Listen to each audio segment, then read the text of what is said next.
뭐 했다고? 당연히 장난이에요.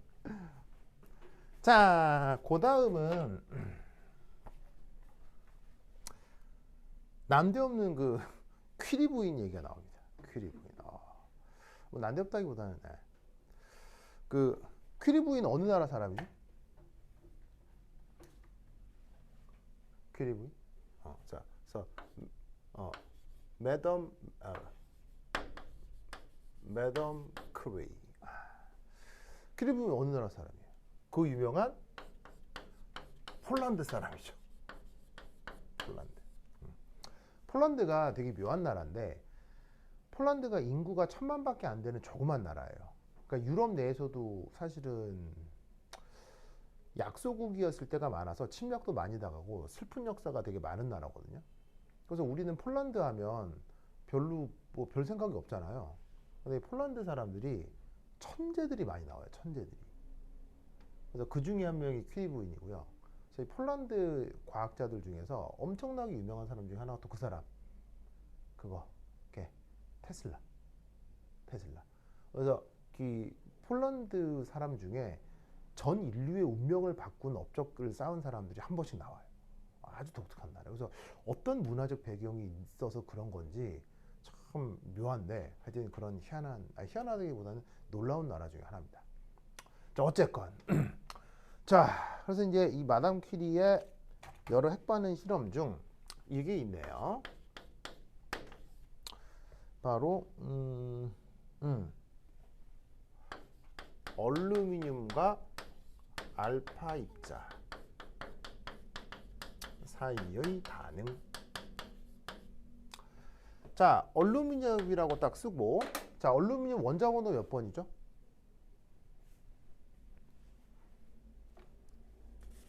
홍우야, 얼루미늄 원자 번호.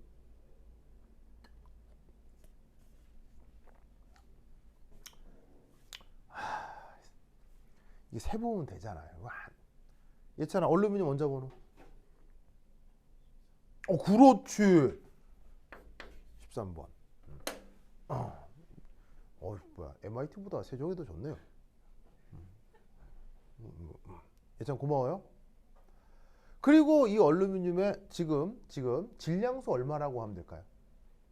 질량수 얼마라고 하면 될까요? 질량수 얼마일까요? 문제 나오잖아요. 얼루미늄 질량수 얼마라고 하면 될까요?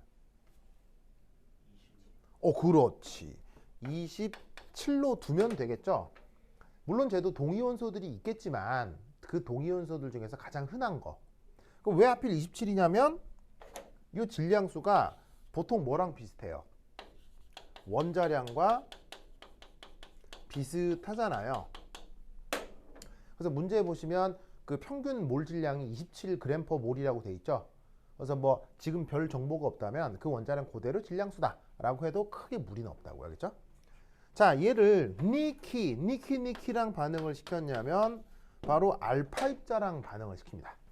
자, 알파 입자는 누구의 원자핵이죠? 힐륨 원자의 원자핵이죠.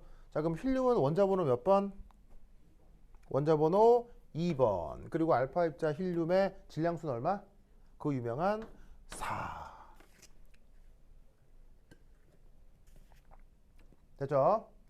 자, 그러면 이 둘이가 반응을 해서 문제에 뭐라고 돼 있냐면 인이 만들어진다고 돼 있어요.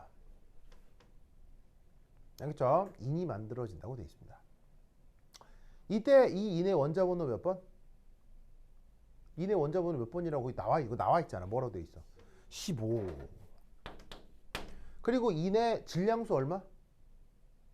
거기 나와 있잖아. 30이라고 나와 있잖아. 무슨 말 알겠죠? 그러면 여기서 뭔가 부산물이 만들어졌다는 걸 알 수 있죠. 뭔가 부산물이 만들어졌다는 걸 알 수 있죠. 바로 중성자가 같이 만들어졌다는 걸 알 수 있죠. 자, 왜냐? 13, 2, 15 해서 양성자 수는 변함이 없죠. 그런데 27, 4 하니까 30이면 여기가 1. 알겠죠? 질량수가 1인 원자번호는 0이고 질량수가 1인 어떤 물질이 부산물로 나와야 양쪽에 뭐가 성립한다? 질량 보존이 성립을 하게 되는 거죠. 알겠죠? 그래서 지금 이 반응은 인 외에 뉴트론도 같이 만들어지는 건데 문제에서 직접 물은 건 아니지만 요 정도 핵반응식은 뭐 예전 수능에서도 나온 적이 있으니까 뭐요 정도는 만들 수 있어야 되겠습니다. 알겠죠? 자, 근데 난데없이 그냥 또 문제 뭐라고 돼 있냐면 바로 원자번호 15 인의 전자배치 쓰랍니다. 그래서 원자번호가 15니까 인은 전자가 총 몇 개 있는 거예요? 15개 있는 거죠. 15개 전자배치를 쓰라는 거니까 뭐 이렇게 써주면 되겠네요. 1s2, 2s2, 2p6 그 다음 3s2 한 다음 3p 해서 3 이래도 상관은 없거든요. 근데 이제 문제에서 조금 더 자세히 쓰라고 하는 뉘앙스인 것 같기 때문에 3px1, 3py1, 3pz1 이렇게 쓰는 것도 뭐 나쁘지 않을 것 같습니다. 그래서 15개의 전자를 싸움 원리에 따라 이렇게 전자 배치를 하였어요. 알겠죠? 이때 이렇게 px, py, pz에 전자를 하나씩 이렇게 배치한 건 무슨 룰을 따른 거죠? 훈트 룰이죠. 그래서 특별히 뭐 어려운 문제는 아니겠습니다. 자, 그다음 6번. 자, 6번 역시 추가 질문입니다. 6번은 고체의 결정구조 분석.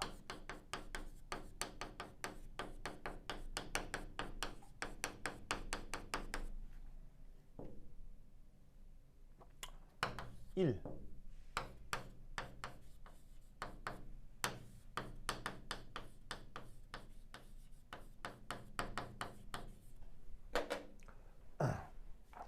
자, 영어 표현으로는 엑스레이 디프렉션이라고 하고요. 우리말 번역은 엑스레이는 번역이 딱히 없으니까 디프렉션을 회절 뭐 이렇게 번역을 한다. 자, 이 녀석은 바로 고체 결정 구조를 분석하는 아주 유명한 테크닉입니다. 그래서 고체 결정 안에 뭐 어떤 원자가 어떻게 배치되어 있고를 할 때 그 정보를 알고 싶다. 그럼 엑스레이 딱 조여가지고 그때 나온 회절 패턴으로부터 착착 계산을 해주면 아주 훌륭한 정보들을 얻을 수가 있어요. 그래서 저 엑스레이 회절이라고 하는 테크닉은 뭐 자연과학 전반에서 굉장히 많이 활용을 하는 건데 심지어 뭐 저거는 화학자만 쓰는 게 아니고요. 생물학자도 저거 많이 써요. 왜? 생물학자들이 엑스레이 회절 언제 써요?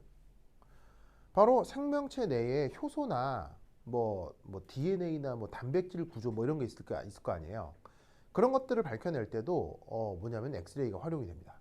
그래서 엑스레이를 생유기 분자에 대해서도 엑스레이 분석을 할 수 있어요. 그래서 아주 유용한 툴인데 왜 홍? 네. 왜 또 나라 이름 표정을 짓고 있어요? 저는 나라를 잃어버렸는데. 아, 그래? 꼭 그런 표정을 왜? 또 무슨 슬픈 일이 있었어요? 그래요? 뭐 평소에 억울한 일 있었어요? 뭐 궁금한 일? 뭐 그래요? 괜찮아요? 알겠습니다. 그러면 이때 왜 고체 결정 구조를 분석할 때 가시광선도 아니고 적외선도 아니고 왜 엑스레이를 쓸까요?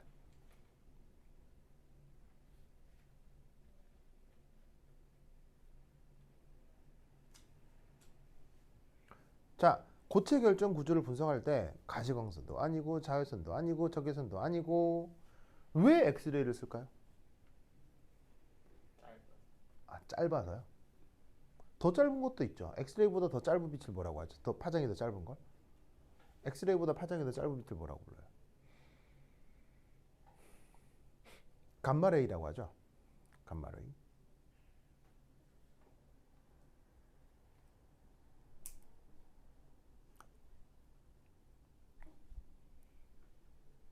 뭘까요? 바로 이겁니다.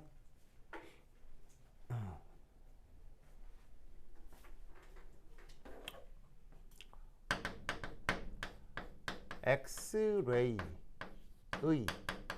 파장 영역. 그 엑스레이의 파장 영역이 대략 어디서부터 어디까지냐면요. 1 피코미터에서 1 나노미터 정도입니다. 피코의 뜻은 뭐예요? 피코의 뜻은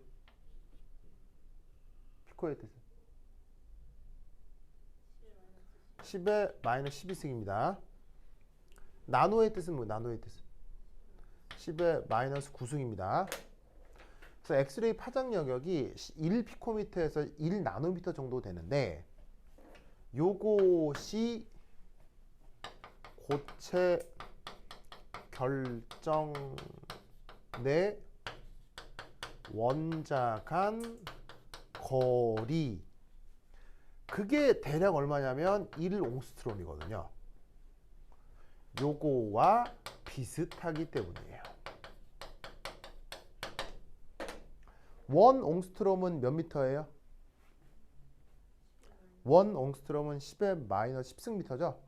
10의 마이너스 10승이면 저 사이에 들어간다 이런 말이에요. 그죠? 그러니까 내가 측정을 하려고 하는 어떤 대상과 그 수단의 크기가 비슷해야 그 대상에 대해 어느 정도 신뢰할 만한 데이터를 얻을 수가 있다는 얘기예요. 그래서 고체 결정 안에 원자들이 1옹스트롬 단위로 붙어 있기 때문에 그 1옹스트롬에 해당하는 수단인 빛을 사용하는데 그게 조사를 해보면 엑스레이 영역대다 이런 얘기인 거지. 알겠죠? 홍 알겠죠? 알겠죠? 이렇게 생각을 해볼 수가 있겠습니다. 오케이, 됐다. 자, 그다음 2. 자, 두 번째는 뭐냐면 고체 결정 구조를 이용해서 NA 맞나? 자, NA라고 쓰면 이게 무슨 숫자예요? 아보가드로 수잖아요. 이 아보가드로 수를 한번 표현해 보자. 활용하여 이거 알아내 보자. 자, 그래서 이제 문제에서 뭐라 되어 있냐면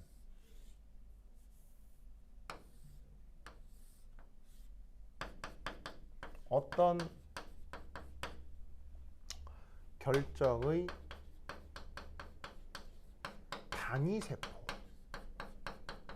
세포가 제시되어 있습니다.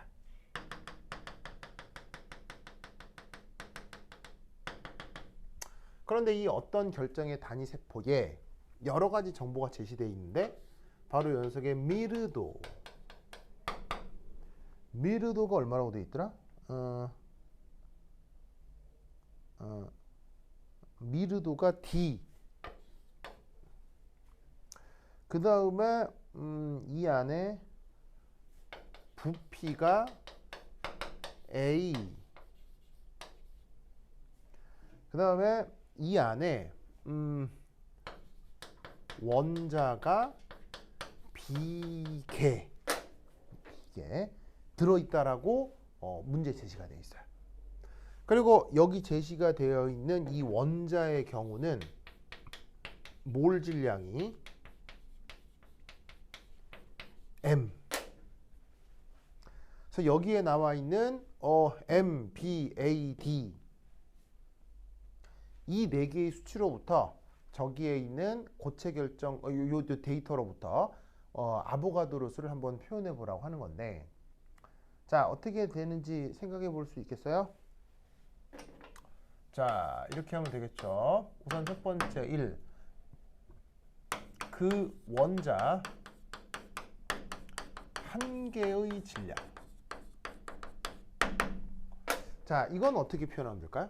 그 원자 한 개의 질량?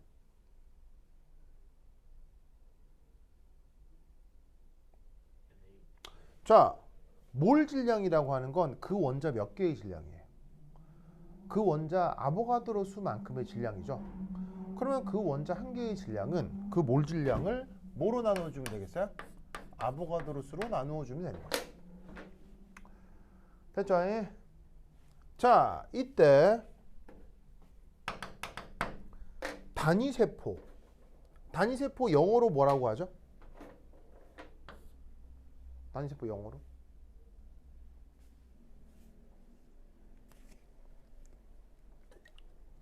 단위세포 영어로 뭐라고 해요?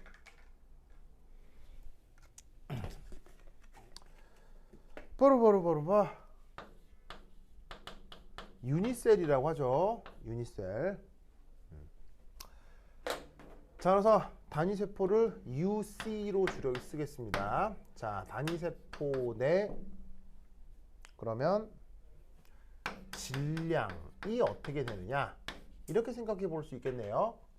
그 원자 한 개의 질량이 M/NA인데 그런 원자가 몇 개 들어가 있다고 했어요? B개 들어가 있다고 했죠. 그럼 여기에 곱하기 B 해주면 되겠네요. 그러면 이때 이 녀석의 밀도. 자, 밀도는 뭐로 나누는 거예요? 질량을 부피로 나누는 게 밀도죠. 밀도를 D라고 했고요. 질량이 여기에 있고 부피를 A라고 했죠. 그러면 여기서 우리는 뭘 할 수 있다? 아보가드로 수를 이런 식으로 표현해 볼 수 있겠네요.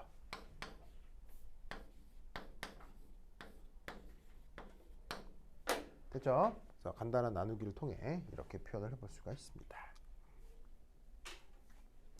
다다.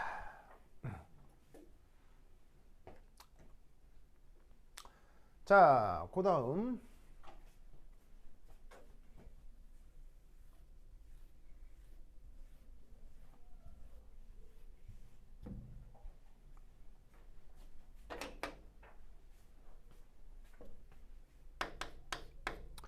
자, 7번 문제를 읽으면 7번이 얘기하고자 하는 바는 이겁니다. 기체. 요거는 압축이 잘 됩니다. 자, 압축이라는 말은 부피가 늘어난다는 얘기예요, 줄어든다는 얘기예요? 부피가 줄어든다는 얘기죠. 보통 어떤 조건에서? 고압 조건에서. 그래서 왜 피스톤 같은 데다가 기체 넣어놓고 발로 콱 밟으면 쑥 들어가잖아요. 뭐 그런 얘기를 하는 거예요. 그래서 기체는 압축이 잘 되지만 그것이 아닌 액체 혹은 고체는 압축이 잘 돼요, 잘 안 돼요?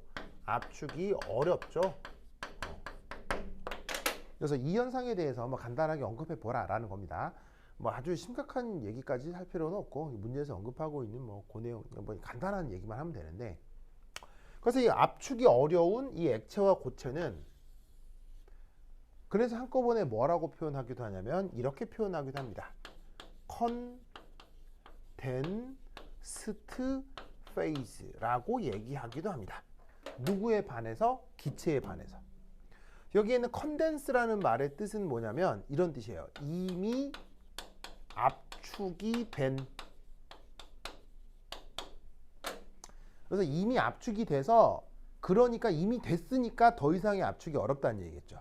그래서 저기에 있는 액체나 고체는 한꺼번에 컨덴스드 페이즈라는 말을 쓰기도 해야겠죠. 예찬 알겠죠? 그래서 우리말로 번역을 하자면 응축상 이렇게 번역을 합니다. 응축상. 알겠죠? 그러면 저거를 왜 저러냐 말로 표현해 보라는 얘기죠. 근데 특별히 어려운 건 없습니다. 네. 바로 첫 번째 1. 기체는 그 자체 크기에 비해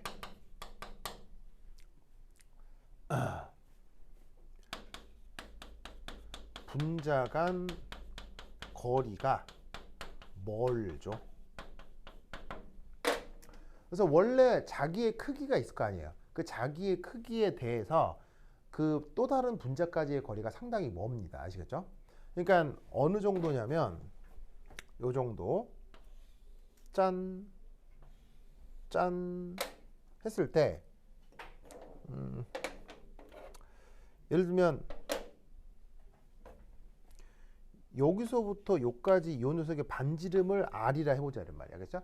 근데 뭐 이게 지름이라고 하건 반지름이라고 하건 큰 차이 있겠어 없겠어요? 기체 분자면 뭐 큰 차이 없겠죠. 알겠죠? 뭐 워낙 작으니까 그거의 뭐 지름이냐 그걸 절반한 반지름이냐 큰 차이가 없을 테니까 요 놈의 크기 뭐 반지름을 R이라고 해보죠.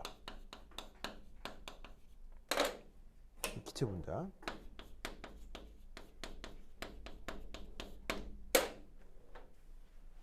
그러면 기체 분자라고 하면 여기서부터 여기까지가 대략 얼마일까요? 저기서 여기까지 대략 얼마일까요? 대략 얼마일까요? 난 왜? 왜? 친구가 밖에 있었다고요? 난 또 혹시 뭐 덴지인가요? 덴지?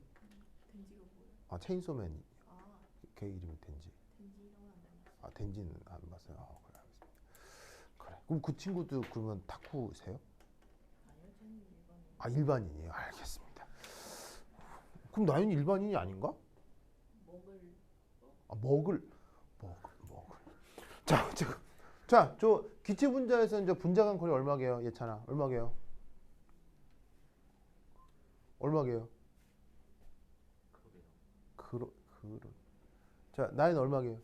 얼마게요? 저 분자 간 거리 얼마게요?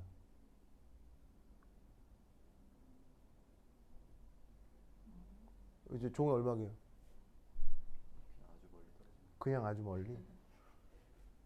얼마게요? 그리고 놀라운 건 문제에 나와 있어요. 그 유추할 수 있는 데이터가 문제에 나와 있어요.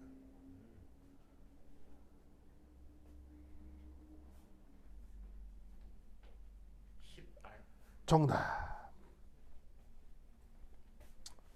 대략 뭐 상황에 따라 달라요. 왜냐하면 기체는 압력이나 온도 조건에 따라 부피가 가변적이기 때문에 상황이 다르지만 대략 10배 정도. 알겠죠? 대략 10배 정도. 왜 10배겠어요? 그럼 최대 부피가 어느 정도까지 줄어들 수 있다는 얘기예요? 1000배 정도 줄어들 수 있다는 얘기죠. 왜냐면 10배니까 부피를 가장 줄이는 건 쟤네들을 컨택시키는 거 아니에요.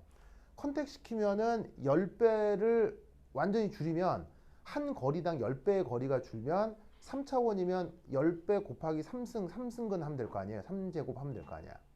그럼 그 문제에 보면 자 1000기압이라고 해서 1000기압. 자 1000기압이면 솔직히 작은 기압이야 큰 기압이야? 1000기압이면 거의 무한히 강한 기압이지. 그럼 무지막지한 압력에서 최대 어디까지? 1000배 정도 줄어든다는 얘기는 한 거리당 10배의 길이가 줄어들어야 3차원에서는 부피가 1000배가 줄어들겠지. 무슨 말 되겠어요? 그래서 정확한 건 아니지만 대략 수십 배 정도 그 분자 사이 거리가 멀리 떨어져 있다 이런 얘기예요. 무슨 말 알겠죠? 이해하셨어요? 그래서 얘는 압축하였을 경우 10의 3승해서 1000배 정도 부피 감소가 가능하다는 얘기예요. 무슨 말 알겠죠? 자, 그런데 이제 반면에 응축상은 문제에서는 뭐 액체 얘기만 나와 있지만 뭐 액체만 답이겠어요? 뭐 고체도 마찬가지지. 그래서 응축상에서는 이제 어떻게 생각하면 되겠어요? 분자 간 거리가 뭐하다? 가깝겠죠. 뭐 아니면 가깝다라고 해도 되고 이 분자라기보다는 입자. 왜 입자라고 썼냐면 이 입자는 분자 형태일 수도 있고 혹은 원자 형태일 수도 있어서 입자라고 썼습니다. 그래서 응축상에서는 입자 간 거리가 가깝거나 아니면 입자끼리 접해 있을 수도 있죠.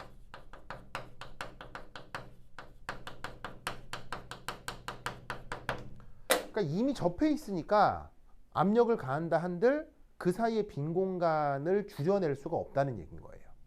무슨 말인지 알겠죠? 그래서 이제 저렇게 간단하게 논술해 주시면 됩니다. 실제 그거 답안지에도 그렇게 돼 있기 때문에 뭐 저런 정도 언급을 해 주시면 되겠어요. 예찬 알겠죠? 됐다. 자, 그리고 이제 문제 나온 김에 자, 여기 줄게요. 여기 줄게요. 홍어 여기 지워도 되겠어요? 되겠어요?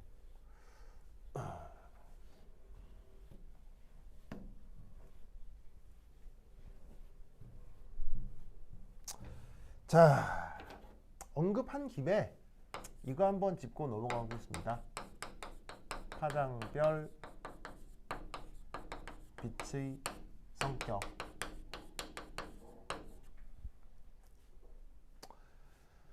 자, 짜자자잔. 이리 갈수록 파장이 커진다고 합시다. 파장이 커진다고 합시다. 그러면 그 파장이 가장 짧은 빛을 뭐라고 해요? 파장이 가장 짧은 빛. 바로 감마레이라고 합니다. 감마레이. 알겠죠? 감마레이. 그러면 이 감마레이보다 파장이 좀 짧은, 파장이 좀 길어진 애를 뭐라고? 그걸 엑스레이라고 했고요. 그 엑스레이 파장이 대략 어디서부터 어디까지? 바로 1피코미터에서 1나노미터. 여기를 엑스레이라 한다 이런 말이야. 알겠죠? 그래서 파장이 1피코미터보다 더 짧은 애를 감마레이라고 하고 1피코미터 좀 더 커지면 엑스레이를 한다 이런 얘기죠. 알겠죠? 자, 그 다음 엑스레이보다 조금 파장이 길어진 애를 뭐라고 부르죠? 그것을 자외선이라고 합니다. 자외선 영어로? 바로 얼트라 바이올렛. 그래서 뭐로 줄였어요? UV. 그래서 자외선 차단제에 보면 UV 프로텍터란 말이 있잖아요. 그게 저 UV를 줄여 쓴 말입니다. 그 다음 자외선보다 파장이 좀 짧으면 파장이 좀 더 길면 그걸 우리가 가시광선이라고 하죠. 가시광선 영어로 비저블. 저 가시광선의 파장 영역은 어디서 어디? 가시광선 파장 영역은 어디서 어디?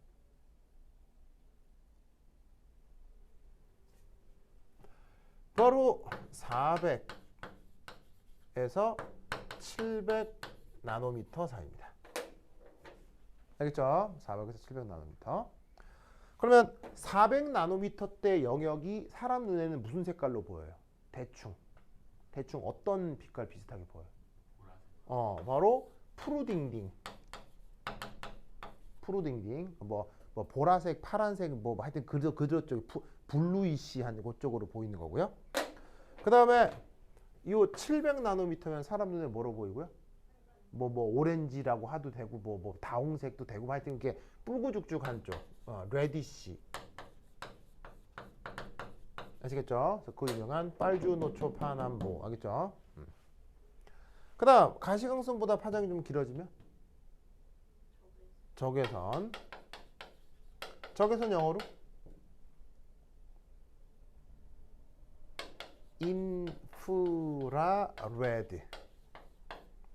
인프라레드.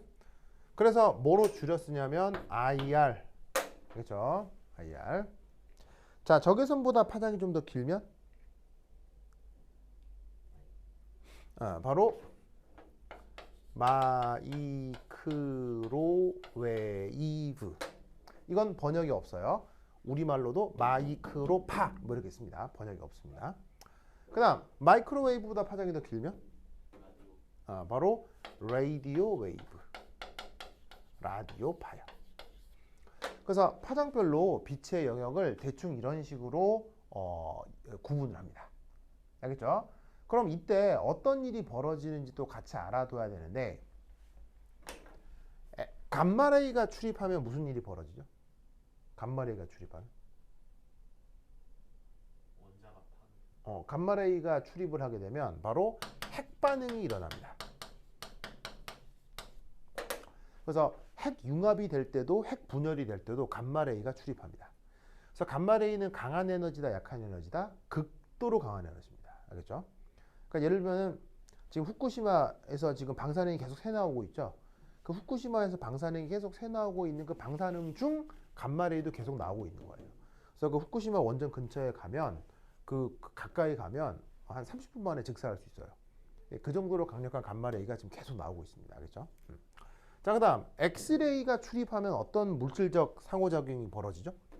엑스레이가 출입하면 바로 엑스레이는 내부 전자 전이가 이루어집니다.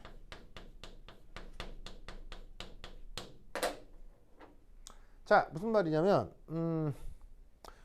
내부 전자, 혹시 여러분 이런 말 들어본 적 있어요? 코어 일렉트론?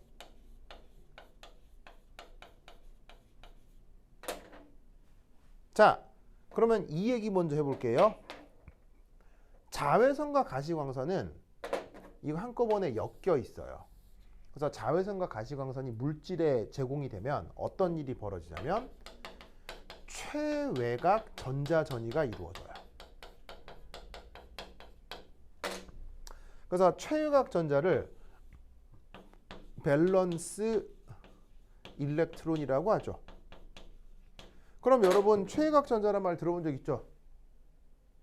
들어본 적 없어요? 홍우야, 최외곽 전자 들어봤죠, 홍우야? 그래요. 또 모른 척 하려고 또. 자, 원자 내부에 전자 껍질이 연속적이에요, 불연속적이에요? 불연속적이라고 하잖아요. 그때 핵에서 가장 멀리 있는 전자 껍질을 무슨 전자라고 해요? 핵에서 가장 멀리 있는 전자를. 그걸 최외곽 전자라고 한다고. 그럼 물질에다가 자외선이나 가시광선을 쏘면 그 최외곽 전자가 들쭉날쭉 하는 거예요. 뭐 이온화 될 수도 있고 막 하는 거죠.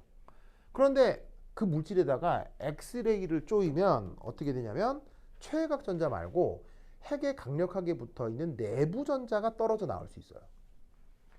무슨 말 알겠죠? 그래서 엑스레이는 물질의 내부 전자가 변화가 될 수 있고 자외선하고 가시광선은 엮여서 물질의 최외곽 전자가 변화가 일어날 수 있어요. 알겠죠? 그래서 최외곽 전자, 내부 전자란 말을 공교육 과정에서도 사용하기 때문에 이런 일이 벌어진다를 말할 수 있어야 돼요. 알겠죠? 잘 알겠어요?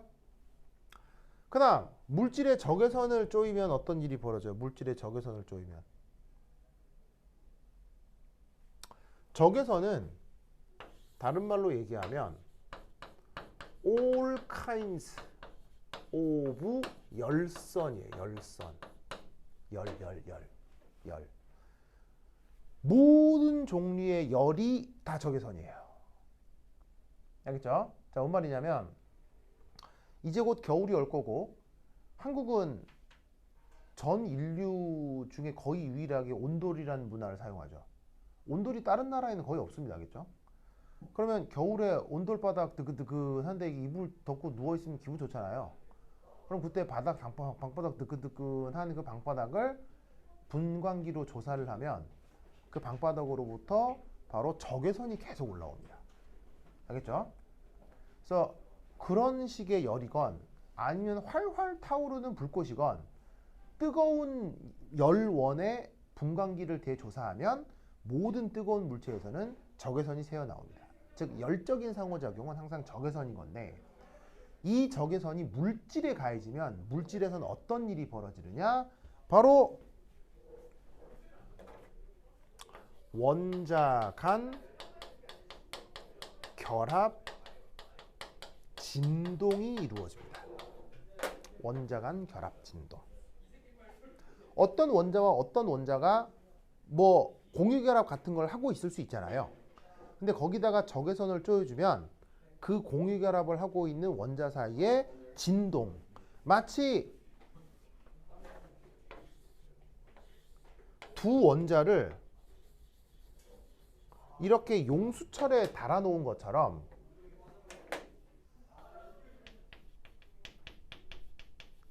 적외선을 쪼여주면 두 원자 알갱이가 요런 식으로 그 다음에 요런 식으로 부르부르부르 진동을 하게 돼요. 그게 바로 적외선의 물질적 의미입니다. 아시겠죠? 알겠죠?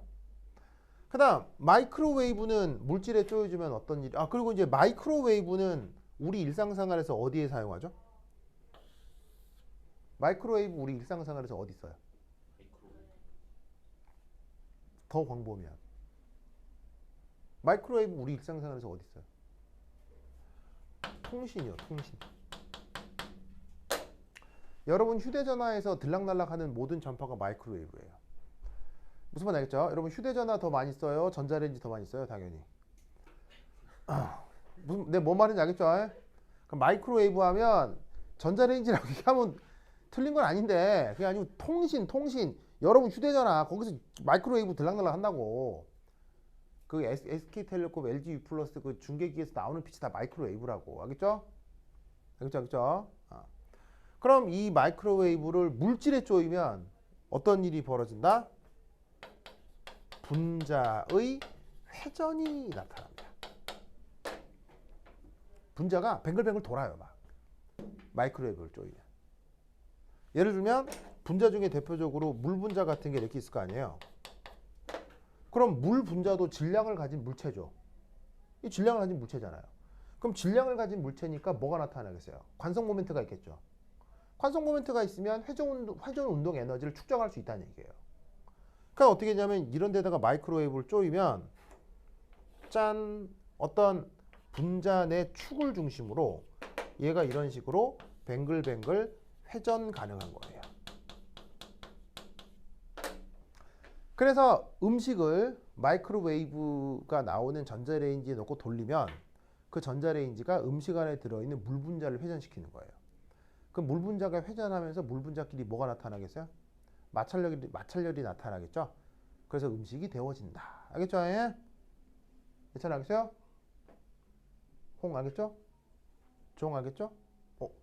홍종. 자, 그 다음 마지막으로 라디오 웨이브. 자, 라디오 웨이브는 일상생활 어디서 써요?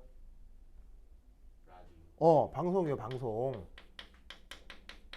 혹시 AM, FM 이런 말 들어본 적 있죠? 라디오 한 번이라도 들어본 사람. 안 들어보면 이상하지.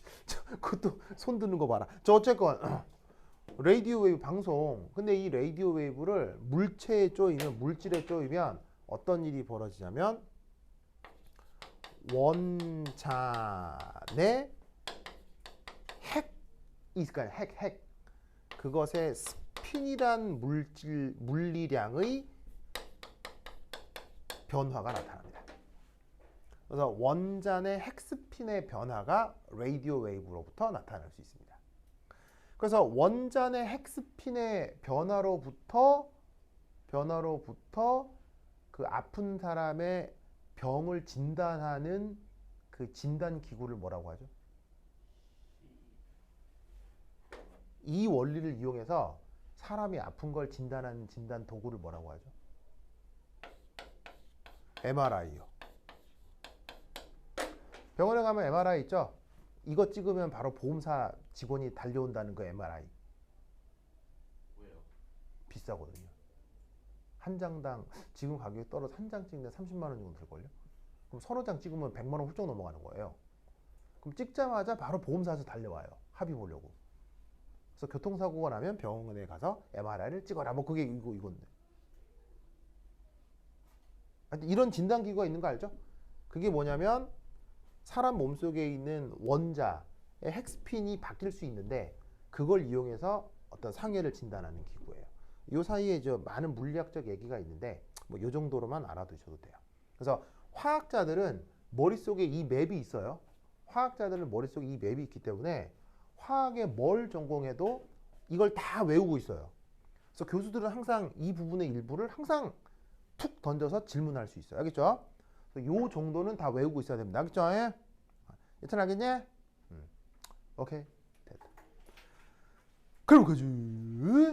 다음 시간에 만나요. 안녕. 홍우야 끝났었죠? 홍우 화났죠?